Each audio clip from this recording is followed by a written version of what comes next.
ಅಂದ್ರೆ ಈ ಸಿನಿಮಾ ಬೆಳ್ಳಿ ತೆರೆಗೆ ಬರಕ್ಕೆ ಸರ್ ಈ ಜರ್ನಿ ಅಂದ್ರೆ ಕೆಲವ್ರು ಈಸಿಯಾಗಿ ಸಿಗುತ್ತೆ ಅದು, ನಮ್ಗದು ಅಷ್ಟು ಈಸಿ ಆಗಿರ್ಲಿಲ್ಲ. ಅಂದ್ರೆ ಆ ಬೆಳ್ಳಿ ಪರದೆ ಇದೆಯಲ್ಲ, ಅಲ್ಲಿಗೆ ಬರಕ್ಕೆ ಈ ಜರ್ನಿ ಇಷ್ಟು ದೊಡ್ಡ ಜರ್ನಿ ಮಾಡ್ಕೊಂಡು ಬಂದಿದ್ದು. ಎಷ್ಟು ವರ್ಷದ ಜರ್ನಿ ಇದು? ನಾನು ಸ್ಟಾರ್ಟ್ ಮಾಡಿದ್ದು ಆಲ್ಮೋಸ್ಟ್ ಬೆಂಗಳೂರಿಗೆ ಬಂದಾಗ್ಲಿಂದನೂ ಇದೇ ಪ್ರಯತ್ನದಲ್ಲಿ ಇದ್ದಿದ್ದು ನಾನು ಸರ್. 9 years ಆಯ್ತು, ಈಗ 10th year ನಾನು ಇಂಜಿನಿಯರಿಂಗ್ ಮುಗಿಸಿ ಬಂದಿದ್ದು ಸೀದಾ ಇಲ್ಲಿಗೆನೆ. ಅಲ್ಲಿ ನಾವೊಂದು 3 years ಸ್ಟಾರ್ಟಿಂಗ್ ಮಾಮೂಲಿ ಸ್ಟ್ರಗಲ್ ಅಂತ ಅನ್ನೋದು ಇದ್ದೇ ಇರುತ್ತೆ. ಜೂನಿಯರ್ ಆರ್ಟಿಸ್ಟ್ ಆಗಿ ಅಂದ್ರೆ ಒಬ್ಬ ಸಿನಿಮಾ ಕಲಾವಿದ ಆಗ್ಬೇಕು ಅಂತ ಏನೇನೆಲ್ಲ ಮಾಡ್ಬೋದು ಅದನ್ನೆಲ್ಲ ಮಾಡಿ ಬಂದಿರೋದು. ಸಿನಿಮಾ ಕಲಾವಿದ್ರು ಆಗ್ಬೇಕು ಅಂತ ಅನ್ಸಿದ್ ಯಾವಾಗ? ನಾನು ಆಕ್ಚುಲಿ ಶಾರ್ಟ್ ಫಿಲಮ್ ಎಲ್ಲ ಕಾಲೇಜಲ್ಲಿ ಇದ್ದಾಗಲೇ ಮಾಡ್ತಾ ಇದ್ದೆ ಸರ್. Engineering college? ಇಂಜಿನಿಯರಿಂಗ್ ಅಲ್ಲಿ ಇದ್ದಾಗ. ಎಲ್ಲಿ ಇಂಜಿನಿಯರಿಂಗ್ ಕಾಲೇಜ್ ಓದಿದ್ದು? KIT ತಿಪ್ಟೂರಲ್ಲಿ. ತಿಪ್ಟೂರಲ್ಲಿ? ಏನ್ ಕಾಂಬಿನೇಷನ್ ನಿಮ್ದು? ಮೆಕ್ಯಾನಿಕಲ್. ಮೆಕ್ಯಾನಿಕಲ್. ಓಕೆ. ನನಗೆ ಏನಂದ್ರೆ ಫಿಲ್ಮ್ ಮೇಕಿಂಗ್ ಅಂದ್ರೆ ನನ್ನ ಮೈಂಡ್ ಅಲ್ಲಿ ಇರೋದನ್ನ ಹೆಂಗಾದ್ರೂ ಹೇಳ್ಬೇಕು, ಆಚೆ ಸ್ಕ್ರೀನ್ ಮೇಲೆ ತರಬೇಕು ಅನ್ನೋದೊಂದು ಈ ತರ ಒಂದು ಹುಚ್ಚಿತ್ತು ಅವಾಗ. ಬಟ್ ನಮ್ಗೆ ಏನು ಅಂದ್ರೆ ಇಂಜಿನಿಯರಿಂಗ್ ಯಾಕೆ ಮಾಡಿದ್ರಿ ಸರ್? ಎಲ್ಲಾರು ಮಾಡ್ತಾ ಇದ್ರಲ್ಲ ಅಂತ ಮಾಡು. ಚೆನ್ನಾಗಿದೆ ಇದು. ಅಲ್ಲ ಅಂದ್ರೆ ಅಪ್ಪ ಅಮ್ಮಂದೊಂದು ಪ್ರೆಷರ್ ಇರುತ್ತೆ, ಅಥವಾ ಒಂದ್ ಸೊಸೈಟಿನಲ್ಲಿ ಬೇರೆ ಮನೆಯವರೆಲ್ಲ ಮಾಡ್ತಿದಾರೆ ಮಕ್ಕಳು, ನನ್ನ ಮಗನು ಇಂಜಿನಿಯರ್ ಅಂತ ಹೇಳ್ಕೋಬೇಕು ಅನ್ನೋ ರೀತಿ ಇರುತ್ತೆ. ಆ ಥರದ್ದು ಏನಾದ್ರು ಇತ್ತ ಸಿನಾರಿಯೋ ಮನೇಲಿ? ಹೆಂಗಿತ್ತದು? ಆ ಮನೇಲಿ ಇತ್ತು ಸರ್. ಮನೇಲಿ ಅಂದ್ರೆ ಇಂಜಿನಿಯರಿಂಗ್ ಎಲ್ಲಾರು ಮಾಡ್ತಾ ಇದ್ರೆ ನಂತರ ನಮ್ಮ ಅಪ್ಪಂಗೂ ಆಸೆ ಇತ್ತು ಇಂಜಿನಿಯರಿಂಗ್ ಮಾಡ್ಬೇಕು ಅಂತ. ಬಟ್ ನನ್ಗೇನಂದ್ರೆ PUC ಆಳ್ವಾಸಲ್ಲಿ ಮಾಡಿದ್ ನಾನು. ಅಲ್ಲಿ ಆಳ್ವಾಸಲ್ಲಿ ಮುಗಿಸ್ಕೊಂಡು ಬಂದ್ಮೇಲೆ ವಾಟ್ ನೆಕ್ಸ್ಟ್ ನನಗೆ ಗೊತ್ತಿಲ್ಲ. ಅಲ್ಲೋ ಅದೊಂದು ಇನ್ಸಿಡೆಂಟ್ ಆಗಿತ್ತು. CET ಬರೆದ್ಬಿಟ್ಟು ಇಂಜಿನಿಯರಿಂಗ್ ಸೀಟ್ ತಗೊಬೇಕಂತೆ. ನಾನು CET ರ್ಯಾಂಕಿಂಗ್ ಬಂದೈತೆ, ನಾನು ಉಲ್ಟಾ ಹೇಳ್ಬಿಟ್ಟಿದೀನಿ. 50,000 ರ್ಯಾಂಕಿಂಗ್ ಬಂದಿತ್ತು ನನಗೆ. ನಾನು ಅದನ್ನ 50,000 ರ್ಯಾಂಕಿಂಗ್ ಅಂದ್ರೆ ಮೋಸ್ಟ್ಲಿ ಕಾಲೇಜ್ ಎಲ್ಲೂ ಸಿಗಲ್ಲ, ಸೀಟ್ ಸಿಗಲ್ಲ. ನನ್ನ ಅಪ್ಪಂಗ ಅದನ್ನ ಯಾವ ತರ ಹೇಳ್ಬಿಟ್ಟಿದ್ದೆ ಅಂದ್ರೆ, ಇದು ಟೋಟಲ್ ಬರ್ದಿರೋದು 4.25 ಲಕ್ಷ ಜನ, ಅದರಲ್ಲಿ 3.25 ಲಕ್ಷ ದಾಟಿ 50,000 ರ್ಯಾಂಕಿಂಗ್ ಬಂದಿದ್ದೀನಿ. ಅಂದ್ರೆ 3.25 ಲಕ್ಷಕ್ಕಿಂತ ಜಾಸ್ತಿ ರ್ಯಾಂಕ್ ಬಂದೈತ್ ನನಗೆ ಅಂತ. ನಪ್ಪಂಗೆ ಏನೋ ಅದೇ ಖುಷಿ, ಅಷ್ಟೊಂದು ರ್ಯಾಂಕಿಂಗ್ ಬಂದ್ಬಿಟ್ಟ, ಪರವಾಗಿಲ್ಲ 3.25 ಲಕ್ಷ ಜನನ ಸೋಲ್ಸಿ ಇವ್ನ ಮೇಲ್ ಬಂದಿದ್ದಾನ. ಬಟ್ ಇದು 50,000 ರ್ಯಾಂಕಿಂಗ್ ಅದು. ನಪ್ಪ ಖುಷಿಯಿಲ್ಲ ಹೋಗಿ ಹೇಳ್ಕೊಂಬಿಟ್ಟವ್ರೆ. ಅಲ್ಲಿ ಯಾರೋ ಒಂದಿಬ್ರು ಹೇಳ್ಬಿಟ್ಟವ್ರೆ, 50,000 ರ್ಯಾಂಕಿಂಗ್ ಅಂದ್ರೆ ಯಾವ ಕಾಲೇಜ್ ಸಿಗಲ್ಲ ಮಂಜಣ್ಣ ಅಂತ. ನಪ್ಪ ಒಂದ್ ವಾರ ಮಾತು, ನಿನ್ಗೆ ಇಲ್ಲೇ BSc ಹಾಕ್ತೀನಿ, ಇಲ್ಲೇ ಜಾಯ್ನ್ ಆಗ್ಬಿಡು ಅಂತ. ಆಮೇಲೆ ಒಂದ್ 15 ದಿನ ಆದ್ಮೇಲೆ ಮತ್ತೆ ಕರ್ಕೊಂಡೋಗಿ KIT ತಿಪ್ಟೂರು ಬಸವೇಶ್ವರ ಕಾಲೇಜ್ ಅಂತ ಸಿಕ್ಕಿತ್ತು. ಅದಾದ್ಮೇಲೆ ಅಲ್ಲೇ ಆನ್ ದ ವೇ ಬರ್ಬೇಕಾದ್ರೆ KIT ಕಾಲೇಜ್ ನೋಡಿದ್ದಾರೆ. ಅಲ್ಲೇ ಪ್ರಿನ್ಸಿಪಲ್ ಹತ್ರ ಎಲ್ಲ ಮಾತಾಡ್ಕೊಂಡ್ ಬಂದ್ಬಿಟ್ಟು ಇಮಿಡಿಯೇಟ್ ಆಗಿ ಅಡ್ಮಿಷನ್ ಮಾಡ್ಬಿಟ್ರು ಮೆಕ್ಯಾನಿಕಲ್ಗೆ. ಅದು ಇಷ್ಟವಾಗಿತ್ತಾ ಅಥವಾ ಗೊತ್ತಿಲ್ಲ ಸರ್. ಓಕೆ ಅಂದ್ರೆ ನನ್ಗೆ ಅಂದ್ರೆ ಆಸಕ್ತಿ ಅಂತ ಇಂಜಿನಿಯರಿಂಗೇ ಮಾಡ್ಬೇಕು ಅನ್ನೋದೇನಿರ್ಲಿಲ್ವಲ್ಲ, ಯಾವ ಬ್ರಾಂಚ್ ಆದ್ರೇನು. ಬಟ್ ಅರಿವಿತ್ತ ಮೆಕ್ಯಾನಿಕಲ್ ಅಂದ್ರೆ ಈ ತರ ಇರುತ್ತೆ ಅಂತ ಅರಿವಿತ್ತ? ಇತ್ತು ಸರ್. ಯಾಕೆಂದ್ರೆ ನನ್ನ ಕಸಿನ್ಸ್ ಆಗಿರ್ಬೋದು, ಕೆಲವೊಬ್ರು ಮೆಕ್ಯಾನಿಕಲ್ ತಗೊಂಡು ಬೇರೆ ಕಂಟ್ರಿಲೆಲ್ಲ ಹೋಗಿ ಕೆಲಸ ಮಾಡ್ತಾ ಇರೋರೆಲ್ಲ ನಾನು ನೋಡಿದ್ದೆ. ಕಾರ್ ಕಂಪ್ನಿಲಿ ಕೆಲಸ ಮಾಡ್ತಿರ್ತಾರೆ. ಕಾರ್ ಎಲ್ಲ ಕ್ರೇಜ್ ನಮ್ಗೆ. ಓಕೆ ಕಾರ್ ಕಂಪ್ನಿಲೆಲ್ಲ ಮಾಡ್ಬೋದು, ಕೆಲಸ ಮಾಡ್ಬೋದು ಅನ್ನೋದು. ಓಕೆ ಜಾಯ್ನ್ ಆಗೋಣ, ಇಂಜಿನಿಯರಿಂಗ್ ತಾನೆ ಮಾಡ್ಕೊಂಬಿಡೋಣ, ಹೆಂಗೋ ಒಂದು ಮನೇಲಿ ಇದು ಮಾಡ್ತಾ ಇದ್ರೆ ಹೋಗೋಣ ಮುಂದೆ ನೋಡೋಣ ಅಂತ. ಅಂದ್ರೆ ಅವಾಗ ನಮ್ಗೆ ಇಂಡಸ್ಟ್ರಿಗೆ ಬರಬೇಕು ಅಥವಾ ಇದು ಮಾಡಬೇಕು ಅನ್ನೋದಿಲ್ಲ, ಆಕ್ಟ್ ಮಾಡಬೇಕು ಅಥವಾ ಏನೋ ಒಂದು ಕಲ್ಚರಲ್ ಆಕ್ಟಿವಿಟೀಸ್ ಅಲ್ಲಿ ಇರಬೇಕು ಅನ್ನೋದೊಂದು ಆಸಕ್ತಿ ಚಿಕ್ಕದ್ರಿಂದನೂ. ಅಂದ್ರೆ ಈಗಲೂ ಫೋಟೋಸ್ ಗಳೆಲ್ಲ ತುಂಬಾ ಇದಾವೆ. ಆಕ್ಚುಲಿ ಇನ್ನೊಂದು ಹೇಳ್ಬೇಕು ಅಂದ್ರೆ ನಮ್ಮ ಅಪ್ಪನೂ ಒಬ್ರು ಕಲಾವಿದ್ರೆ. ಅವರು ಅಂದ್ರೆ ಸ್ಟೇಜ್ ಅಲ್ಲೆಲ್ಲ ಕೇರ್ಪೇಟೆ ಕಲಾ ಸಂಘ ಅಂತ ಒಂದಿತ್ತು, ಅವ್ರ ಜೊತೆ ಎಲ್ಲ ಸೇರ್ಕೊಂಡು ಮಾಡಿರೋದೆಲ್ಲ ಫೋಟೋ ಇದೆ ಈಗ್ಲೂ. ಅಂದ್ರೆ ಅಪ್ಪನೂರು ಕೇರ್ಪೇಟೆ ಎಲ್ಲಾರು ನನ್ನೂರು ನಮ್ಮ ಅವರು ಅಲ್ಲೇ ಕೇರ್ಪೇಟೆಯಿಂದ ಒಂದು 6 ಕಿಲೋಮೀಟರ್ ಸಿಂಧಘಟ್ಟ ಅಂತ. ಹಳ್ಳಿ ಅದು. ಹಳ್ಳಿ ನಮ್ಮ ತಾತ ಅವ್ರವರು, ನಮ್ಮ ಅಮ್ಮ ಅವರ ವೀರಭದ್ರ ಶೆಟ್ರು ಅಂತ. ಅವ್ರು ಆಗಿನ ಕಾಲದಲ್ಲಿ ಇಂಗ್ಲಿಷ್ ಮಾಸ್ಟ್ರು. ಸರ್ ನಿಮ್ಗೂ ಇಂಗ್ಲಿಷ್ ತುಂಬಾ ಚೆನ್ನಾಗಿ ಬರುತ್ತೆ? ಇಲ್ಲ ಸರ್, ಬರಲ್ಲ. ಓಕೆ ಸರಿ. ಈ ಚಿಕ್ಕ ವಯಸ್ಸಿನ ಗೌರವ ಇದ್ನಲ್ಲ, ಅವ್ನ್ ಯಾಕೆ ಕಲೆ ಬಗ್ಗೆ ಆಸಕ್ತಿಯಲ್ಲಿ? ಅದೇ ಗೊತ್ತಿಲ್ಲ. ತುಂಬಾ ಜನ ಅದನ್ನೇ ಹೇಳ್ತಾ ಇದ್ರು. ಏನಂದ್ರೆ ಈಗ ಹೇಳ್ತಾ ಇದಾರೆ, ನಿಮ್ಮ ಅಪ್ಪ ಅವಾಗ ಮಾಡ್ತಾ ಇದ್ದೀನಿ, ನೀನ್ ಈಗ ಮಾಡ್ತಾ ಇದೀಯ ಸ್ಕ್ರೀನ್ ಮೇಲೆ ಅಂತ. ಅಂದ್ರೆ ನನ್ಗೆ ಇವಾಗ ಗೊತ್ತಾಗ್ತಾ ಇರೋದೇನು ಅಂದ್ರೆ ಅವ್ರ ಬ್ಲಡ್ ಇಂದ ಬಂದಿರೋದಿದ್ದು ನನಗೆ ಅಂತ. ಬಟ್ ಅವಾಗ ಆಕ್ಟಿವಿಟೀಸ್ ಎಲ್ಲ ಏನಿತ್ತು ಅಂದ್ರೆ ನಾನು ಪ್ರತಿ ವರ್ಷನೂ ಸ್ಕೂಲ್ಗಳಲ್ಲಿ ಏನೇ ಕಲ್ಚರಲ್ ಆಕ್ಟಿವಿಟೀಸ್ ಇದ್ರು ನಾವು ಮುಂದೆ ಇರ್ತಾ ಇದ್ದಿದ್ದು. ಯಾವುದೇ ಡ್ರಾಮಾ ಆಗಿರ್ಬೋದು, ಡ್ಯಾನ್ಸ್ ಆಗಿರ್ಬೋದು, ಮಾಡಕ್ ಬರ್ಲಿ ಬಿಡ್ಲಿ ನಾವೇ ಮುಂದೆ ನಿಂತ್ಕೊಂಡು ಮಾಡ್ತಾ ಇದ್ದೀವಿ. ಒಟ್ನಲ್ಲಿ ಕಾನ್ಫಿಡೆನ್ಸ್ ಇಂದ ಮುನ್ನುಗ್ಬಿಡ್ತಾ ಇದ್ದೋ. ಏನಾದ್ರು ಸರಿ ಮಾಡ್ಬೇಕು ಅಂತ. ಕಲ್ಚರಲ್ ಆಕ್ಟಿವಿಟೀಸ್ ಅಲ್ಲಿ ಮಾತ್ರ, ಬೇರೆ ಯಾವ್ದ್ರಲ್ಲೂ ಸ್ಪೋರ್ಟ್ಸ್ ಅಲ್ಲಾಗ್ಲಿ ಅಲ್ಲೆಲ್ಲ ಹೋಗ್ತಾ ಇರ್ಲಿಲ್ಲ. ಅದೇ ಸ್ಕೂಲಲ್ಲೆಲ್ಲ ನಮ್ದು ಇದು ಚೆಲುವಿನ ಚಿತ್ತಾರದ ಒಂದು ಡ್ರಾಮಾ ಐತೆ ಗೊತ್ತಾ, ಬುಲ್ಲಿ ಇದು ಪಪ್ಪಸಿ ಎಕ್ಸ್ಟ್ರಾ ಹಾಕ್ಬಿಡಿ. ಅದೊಂದು ಡ್ರಾಮಾನ ನಾವು ಆಕ್ಟ್ ಮಾಡಿದ್ದು. ಹಾ. ಅಲ್ಲೊಬ್ರು ಮೇಡಮ್ಗೆ ತುಂಬಾ ಇಷ್ಟ ಆಗ್ಬಿಟ್ಟಿತ್ತದು. ಅವ್ರೇನ್ ಮಾಡೋರು, ಯಾವ ಕ್ಲಾಸ್ಗೆ ಹೋಗಿ ಅವರು ಪಾಠ ಮಾಡ್ಬೇಕಾದ್ರೂ ಅಲ್ಲಿ ಮಕ್ಳುಗಳು ಬೋರ್ ಆದ್ರೆ ನಮ್ಮಿಬ್ರು ಕರ್ಸ್ಬಿಟ್ಟು ಇವ್ರ ಮುಂದೆ ಆಕ್ಟ್ ಮಾಡ್ಬಿಟ್ಟು ತೋರ್ಸ್ರಿ, ಇವ್ರ ಮುಂದೆ ಆಕ್ಟ್ ಮಾಡ್ಬಿಟ್ಟು ತೋರ್ಸ್ರಿ. ಮಕ್ಳಿಗೆ ಬೋರ್ ಆದ್ರೆ ಸೊ ನೀವು ಎಂಟರ್ಟೈನರ್ಸ್, ನೀವು ನಾ ಎಂಟರ್ಟೈನರ್ ತರ. ಓಕೆ. ಆಮೇಲೆ ಹೋಗ್ತಾ ಹೋಗ್ತಾ ಯಾವ ತರ ಎಂಟರ್ಟೈನರ್ ಆಗ್ತಾ ಹೋಯ್ತು ಅಂದ್ರೆ, ಅದು ಕಾಲೇಜಲ್ಲೆಲ್ಲ ಇದ್ದಾಗ ಹೆಂಗೆ ಅಂದ್ರೆ, ಏನೋ ಒಂದು ಪಾರ್ಟಿ ಅಥವಾ ಏನೋ ಒಂದು ಸೇರ್ಕೊಂಡಾಗ ಹುಡುಗರು ನಾವು ಮಾತಾಡೋದು ಅಥವಾ ನಾವು ಎಂಜಾಯ್ ಮಾಡೋದು, ಚಿಲ್ ಮಾಡೋದು, ಅದನ್ನ ಅಂದ್ರೆ ಎಂಜಾಯ್ ಮಾಡೋರು. ಓಕೆ. ನಾನು ಇಲ್ಲ ಅಂದ್ರೆ ಮಿಸ್ ಮಾಡ್ಕೊಳ್ಳೋರು. Okay. ನೀವು ಫೋನ್ ಮಾಡೋರು ಅಂದ್ರೆ ನೀನ್ ಏನೋ ಮಿಸ್ ಹೊಡಿತಾ ಇದೆ, ಡೈಲಾಗ್ ಇರ್ತಿತ್ತಾ, ಮಿಮಿಕ್ರಿ ಇರ್ತಿತ್ತಾ? ಇಲ್ಲ, ಎಂಜಾಯ್ಮೆಂಟ್, ಫನ್ನು. ಓಕೆ. ಫನ್, ಒಟ್ನಲ್ಲಿ ಅಲ್ಲಿ ಮಾತಲ್ಲೇ ಫನ್ನು, ಈ ತರ ಒಂದ್ ಇರ್ತಾ ಇತ್ತು. ಬಟ್ ಫಿಲಮ್ ಮೇಕಿಂಗ್ ಅಂತ ಅಂದ್ರೆ ಇಂಜಿನಿಯರಿಂಗ್ ಬಂದಾಗ ನನ್ಗೆ ಅನ್ಸಿದ್ದು, ನಾನು ಮಾಡ್ಬೇಕೇನೋ ಒಂದು ಶಾರ್ಟ್ ಫಿಲಮ್. ಬೇರೆ ಬ್ರಾಂಚ್ ಅವ್ರು ಮಾಡಿದ್ರು. ನಾನು ಇಂಜಿನಿಯರಿಂಗ್ ಡೇಸ್ ಅಲ್ಲಿ ತಿಪ್ಟೂರ್ ಕಾಲೇಜಲ್ಲಿ ಫಸ್ಟ್ ಇಯರ್ ಅಲ್ಲಿ ಇದ್ದಾಗ ಬೇರೆಯವ್ರು ಮಾಡಿದ್ರು.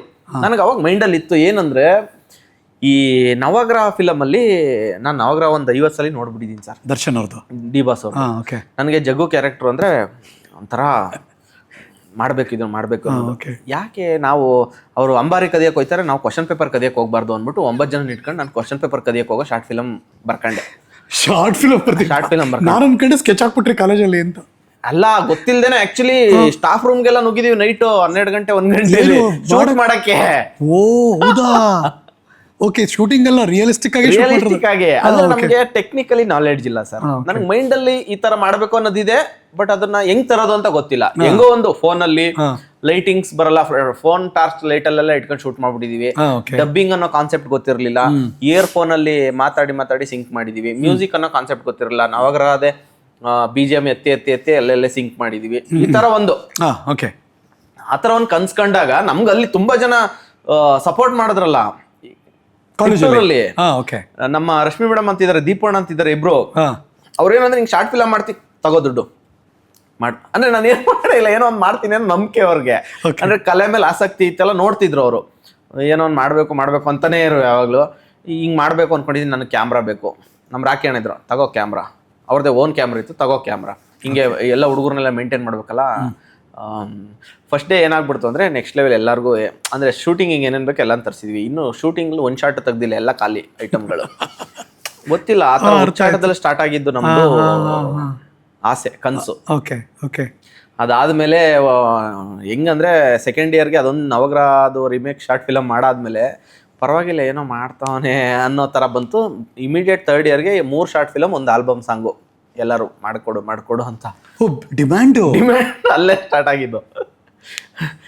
ಇದ್ರಲ್ಲಿ ಆ್ಯಕ್ಟ್ ಮಾಡು ಅಂತ. ಸೊ ಅದಾದ್ಮೇಲೆ ಅದಾಯ್ತು. ಅದಾದ್ಮೇಲೆ ಬೆಂಗಳೂರಿಗೆ ಅಂದ್ರೆ ಅಲ್ಲಿಂದನೇ ಆಸಕ್ತಿ ಜಾಸ್ತಿ ಆಗ್ಬಿಡ್ತು. ಅಲ್ಲ, ಅಲ್ಲಿ ಈ ಲೇತು ಇವೆಲ್ಲ ಇತ್ತಲ್ಲ, ಮೆಕ್ಯಾನಿಕಲ್ ಎಲ್ಲ ಬಿಟ್ಬಿಟ್ರಾ? ಇಲ್ಲ, ಎಲ್ಲ ಮಾಡ್ತಾ ಇದ್ದೆ ಸರ್. ಎಷ್ಟು ಸ್ಕೋರು ಮೆಕ್ಯಾನಿಕಲ್ ಅಲ್ಲಿ? ಅಂದ್ರೆ ನಮ್ದು ಜಸ್ಟ್ ಪಾಸ್ ಸರ್. ಬಿಟ್ಬಿಡಿ ಸರ್, ಬಿಟ್ಬಿಡಿ ಅಂತ. ಇನ್ನು ಮಾರ್ಕ್ಸ್ ಕಾರ್ಡ್ ಇಸ್ಕೊಂಡಿಲ್ಲ ನಾನು ಕಾಲೇಜಲ್ಲಿ. ಜನರ ಹೃದಯದಲ್ಲಿ ಔಟ್ ಆಫ್ ಟಿಕ್ ಮಾಡಾಯ್ತು ಹಿಂಗೆ. ಇನ್ನೆಂತಕ್ಕೆ ಮಾರ್ಕ್ಸ್ ಕಾರ್ಡ್ ಬೇಕು ನಿಮ್ಗೀಗ? ಅಂದ್ರೆ ನೀವೇನ್ ಆಸೆ ಪಟ್ಟಿದ್ರಿ ಅದು ಈ ಮೂಲಕ ಬೆಳ್ಳಿ ತೆರೆ ಅಮೃತ ಅಂಜನ್ ಮೂಲಕ ದೊಡ್ಡ ಮಟ್ಟ ಸಕ್ಸಸ್ ತಂದು ಕೊಡ್ತಾ ಇದೆ. ಬಟ್ ಟೆಲ್ ಮಿ, ಏನೂ ಗೊತ್ತಿಲ್ಲದೆ ಆ ಕಡೆ ಕೇಳಿದ್ರಿ, ಪ್ರತಿಯೊಂದು ಕಲಿಕೆಯೇ ಆಗಿತ್ತು. ಹೌದು, ಕರೆಕ್ಟ್ ಅಲ್ವಾ? ಹೌದು. ಸೊ ಯಾರೋ ಸಪೋರ್ಟ್ ಮಾಡಿದ್ರು, ಮುಂದಕ್ಕೆ ಬಂದ್ರಿ, ಒಂದೊಂದು ಹೆಜ್ಜೆ. ಬಟ್ ತಿಪ್ಟೂರ್ಲಿ ಮಾಡೋದು ಬೇರೆ, ಬೆಂಗಳೂರ್ಲಿ ಮಾಡೋದು ಬೇರೆ. ಅಲ್ಲಿಂದ ಇಲ್ಲಿಗೆ ಯಾಕೆ ಬಂದ್ರಿ ಸರ್? ಇದಕ್ಕೋಸ್ಕರನೇ ಬಂದಿದ್ದು ನಾನು. ಸಿನಿಮಾ ಆಕ್ಟ್ ಮಾಡಬೇಕು ಅಥವಾ ಅವಕಾಶ ಇದ್ ಮಾಡ್ಕೊಬೇಕು ಅಂತಾನೆ ಬಂದೆ ನಾನು. ಅಲ್ಲಿ ನಾನು ಆಗ್ಲೇ ದೀಪಣ್ಣ ಅಂತ ಹೇಳಿದ್ನಲ್ಲ, ಅವ್ರ ಫ್ರೆಂಡ್ ಮಲ್ಲೇಶಣ್ಣ ಅಂತ ಒಬ್ರು ಇದ್ದಾರೆ. ಅವರು ಕಟ್ಟಿರೋ ಸ್ಟುಡಿಯೋ ಪಕ್ಕದಲ್ಲೇ ಮನೆ ಇತ್ತು. ಅವ್ರಿಗೆ ಕೆಲವೊಂದು ಸಂಘಟನೆ ಎಲ್ಲ ಮಾಡ್ಕೊಂಡಿದ್ರು, ಯುವ ಸಾಮ್ರಾಜ್ಯ ಅಂತ. ಅವ್ರಿಗೆ ಈ ಸಿನಿಮಾ ಇಂಡಸ್ಟ್ರಿ ಸೀರಿಯಲ್ ಪ್ರೊಡ್ಯೂಸರ್ಗಳು ಇವರೆಲ್ಲ ಗೊತ್ತಿದ್ರು. ನಮ್ ದೀಪಣ್ಣ ಏನ್ ಮಾಡಿದ್ರು, ಅವ್ರ ಮಲ್ಲೇಶಣ್ಣಂಗೆ ಇವನ್ನ ಕರ್ಕೊಂಡು ಹೋಗು, ಏನೋ ನಿನ್ ಗೊತ್ತಿರೋರು ಪರಿಚಯ ಮಾಡಿಸು, ನೋಡೋಣ ಏನಾಗುತ್ತೋ ನಿನ್ ಕೈಲಿ ಆಗಿದ್ ಮಾಡು ಅಂತ. ನಮ್ಮ ಮಲ್ಲೇಶಣ್ಣ ಬಾಚಿ ನಾನು ತಲೆ ಕೆಡಿಸ್ಕೊಂಬೇಡ, ನಾನು ನೋಡ್ಕೊಂತೀನಿ ಅಂತ. ಪಾಪ ಅವ್ರು 1.5 ವರ್ಷ ಸಾಕಿದ್ದಾರೆ. ಹೌದಾ? ನಾನೇನು ದುಡಿಮೆ ಇಲ್ಲ, ಏನಿಲ್ಲ, ಏನು ಎಂಥದ್ದು ಇಲ್ಲ. ಊಟ ತಿಂಡಿ ಪ್ರತಿಯೊಂದು ಅವರೇ ನೋಡ್ಕೊಂಡಿರೋದು. ಬೆಂಗಳೂರು ಜೀವನ ಹೆಂಗಿತ್ತು? ಅದೇ ನನ್ ಅಂದ್ರೆ ಅವಕಾಶ, ನಾನು ಕಂಟಿರೋ ಸ್ಟುಡಿಯೋ ಪಕ್ಕದಲ್ಲೇ ಇದ್ದಿದ್ರಿಂದ ಶೂಟಿಂಗ್ ಯಾವ್ದಾರು ನಡೀತಿದ್ರೆ ಅವ್ರು ಒಳಗಡೆ ಬಿಡಿಸೋರು.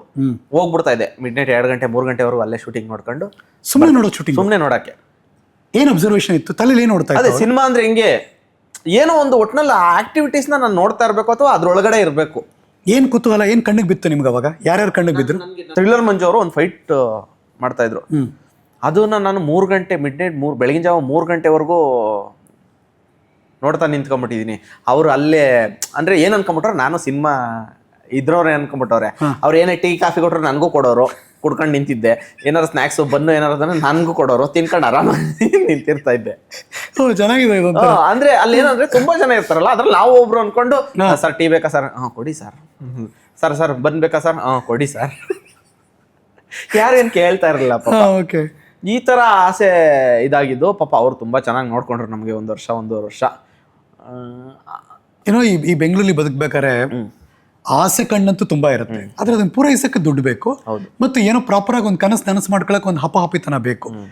ಅದನ್ನ ಹೆಂಗ್ ಬ್ಯಾಲೆನ್ಸ್ ಮಾಡ್ತಿದ್ರಿ? ಮೈಂಡಲ್ಲಿ ಏನು ಓಡ್ತಿತ್ತು ಅವಾಗ? ಅಂದ್ರೆ ನನಗೆ ಆಸೆ ಅಂದ್ರೆ ಇತ್ತು. ಆಸೆ ಅಂದ್ರೆ ಎಲ್ಲಾರನು, ಈಗ ನನ್ನ ಇಂಜಿನಿಯರಿಂಗ್ ಫ್ರೆಂಡ್ಸ್ಗಳೆಲ್ಲ ಇದ್ರಲ್ಲ, ಎಲ್ಲರೂ ವೆಲ್ ಟು ಡೂ ಬಂದ ತಕ್ಷಣ ಅವ್ರಿಗೆ ಒಂದ್ ಸ್ವಲ್ಪ ಕೆಲಸ ಸಿಗೋದು. ಕರೆಕ್ಟ್. ಸಂಬಳ ತಗೊಂತಾ ಇದ್ರು. ವೀಕೆಂಡ್ ಆದ್ರೆ ಪಬ್ಗೆ ಹೋಗಿ ಪಾರ್ಟಿ ಮಾಡ್ತಾ ಇದ್ರು. ಎಲ್ಲಾನು ಕಣ್ಮುಂದೆ ನೋಡ್ತಾ ಇತ್ತು. But I am not A pub person ಅಲ್ಲ.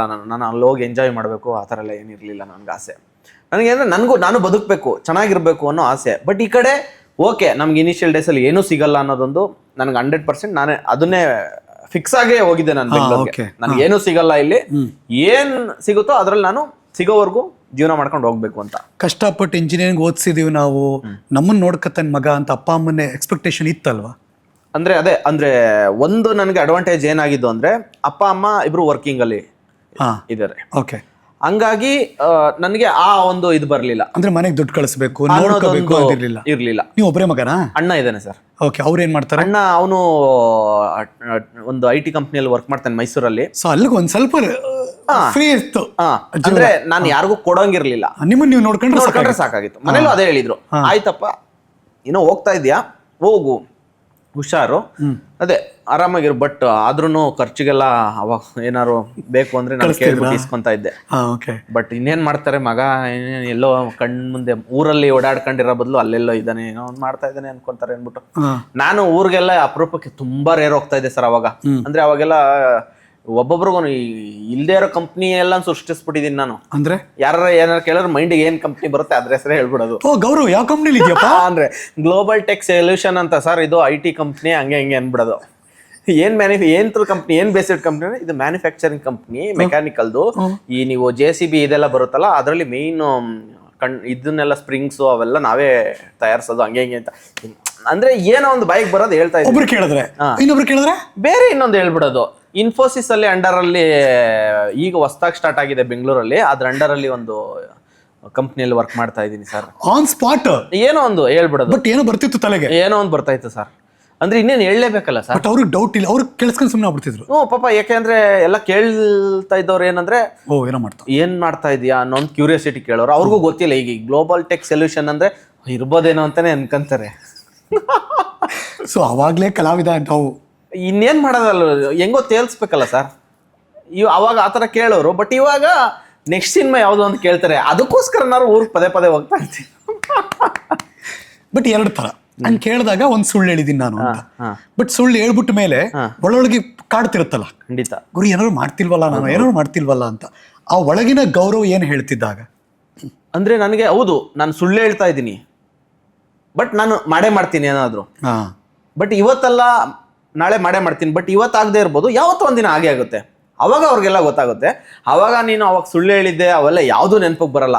ಇವಾಗ ಇಷ್ಟು ಚೆನ್ನಾಗಿ ಆಗಿದೆಯಲ್ಲ ಅನ್ನೋದು ಮಾತ್ರ ಮ್ಯಾಟ್ರ್ ಆಗುತ್ತೆ. ಸೊ ಅಲ್ಲಿವರೆಗೂ ಇದನ್ನು ಮೇಂಟೈನ್ ಮಾಡಲೇಬೇಕು, ಮ್ಯಾನೇಜ್ ಮಾಡಲೇಬೇಕು, ಮಾಡ್ತಾ ಇದ್ದೆ ಅಷ್ಟೇ. ಅಂದರೆ ನಾನು ಹೋಗ್ತಾ ಇದ್ದಿದ್ದೆ ರೇರ್ ಆಗಿ, ಯಾವ ಫ್ಯಾಮಿಲಿ ಫಂಕ್ಷನ್ಗಳಿಗೂ ಹೋಗ್ತಾ ಇರಲಿಲ್ಲ, ಯಾರ ಇದಕ್ಕೂ ನಾನು. ಹೆಂಗನ್ಸುತ್ತಲ್ಲ ಅದು, ಅವ್ರೇನೋ ಕೇಳ್ಬಿಟ್ರೆ ಏನು ಹೇಳೋದು ಗುರು? ಹೌದು ಅಲ್ಲ, ಅದೊಂದು ಯಾವಾಗಲೂ ಕಾಡುತ್ತೆ ಯಾವಾಗಲೂ. ಆಮೇಲೆ ಅಂದರೆ ಹೌದು, ಈಗ ಯಾವ್ದಾರು ಫಂಕ್ಷನ್ಗೆ ಹೋದ್ರೆ ಎಲ್ಲ ಹೊಸ ಬಟ್ಟೆ ಹಾಕೊಂಡಿರೋರು ಎಲ್ಲ, ಅಂದರೆ ಅವ್ರಿಗೆ ಏನಂದರೆ ಚೆನ್ನಾಗಿ ವೆಲ್ ಟು ಡೂ ಇರೋರು, ದುಡಿಯೋರು ಎಲ್ಲ ಇರೋರು. ಬಟ್ ನಮ್ಗೆ ಏನೋ ನಾಳೆ ಯಾವತ್ತೋ ಒಂದಿನ ಆಗುತ್ತೆ ನಮಗೆ. ಬಟ್ ಇವಾಗ ಪ್ರೆಸೆಂಟ್ದೇನು ಅಂದರೆ ನಾವು ಬಯಸಿ ಬಂದಿರೋದಿಲ್ಲ, ಯಾರೋ ತಳ್ಳಿರೋದಲ್ಲ. ನೀನು ಇಂಡಸ್ಟ್ರಿಗೆ ಹೋಗು ಅಂತ ಯಾರೋ ತಳ್ಳಿರೋದಲ್ಲ. ನಾನು ಯಾರನ್ನೂ ಬ್ಲೇಮ್ ಮಾಡೋಕ್ಕಾಗಲ್ಲ ಇಲ್ಲಿ. ನಾನು ಸಮಾಧಾನ ಮಾಡ್ಕೊಬೇಕಷ್ಟೇ. ಹೆಂಗೆ ಕಂಡ್ರಿ ಪ್ರಾರಂಭದ ದಿನಗಳ ಸಿನಿಮಾ ಜಗತ್ತನ್ನು? ಅದೇ ಸರ್, ಅಂದರೆ ನನಗೆ ಒಂದು ಅರ್ಥ ಆಗಿದೆ ಅನ್ನೋದು, ಇಲ್ಲಿ ಯಾರೋ ಬಂದು ಏನೂ ಮಾಡಲ್ಲ. ಈ ಪಾಪ ಇವನೇನೋ ಸ್ಟ್ರಗಲ್ ಮಾಡ್ತಾ ಇದ್ದಾನೆ, ಇವನಿಗೆ ನಾನೇನೋ ಮಾಡಬೇಕು ಅನ್ನೋದಿಲ್ಲ.